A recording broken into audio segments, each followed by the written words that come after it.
Hello everyone, this is Miss Anything. Welcome sa ating cooking serye for dinakdahan at kinalnat nga mustasa for today's video. Tay ti dinakdahan ti may isa nga may panpanakil ti kaimasan dito ayan ni Akailohan 1.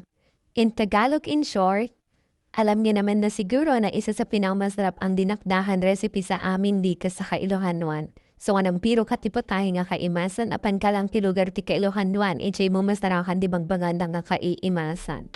Pamakmakan. Green-minded ka manan sa baliman tapan panonutuman. Subobak tad ako king serya ulit napahabot rin ang aking pag-iilokanan na naman. At ito na nga ang aking iniluto, pinahuluan ko muna ang pork para malambot pag-ihawin. Habang binubol ko yung pork ay abala naman ako maghanda ng mga sangkap na inhahalo sa dinakdakan at inuna ko munang iluto itong pork ribs na tira kasi mahilig sa sabaw mga kasama ko at para dyan ko na din isahog yung mustasa. Masarap din kasi na mayroon ding gulay na kasama. Pag ang ulam mo ay karne, di kasi ako mahilig kumain ng purong karne na walang gulay. Nepes ko na nga ni Papang ang aking pag-iihawan at dyan nga napili kong pag-ihawan para naman napapanood nyo yung maaliwalas na bahuran ng isang probinsya. Is anything for the go? Napakapes ko nga ang hangin dito kaya yung iniihaw ko ay sobrang mausok na parang nasusuuban na ako. At syak nakapit ang amoy nito sa akin. Mamaya na nga ay magkasing amoy na kami nitong iniihaw. At heto nga't achieve at sakto lang ang pagkakaihaw ng pork para malambot at sakto lang ang timpla ng ating dinakdakan. Pagkatapos ko nga mag-ihaw ay hiniwa ko na ang pahaba, parisukat, patatsulok, etc. Basta kung ano na lang hiwa, since na di ako expert eh.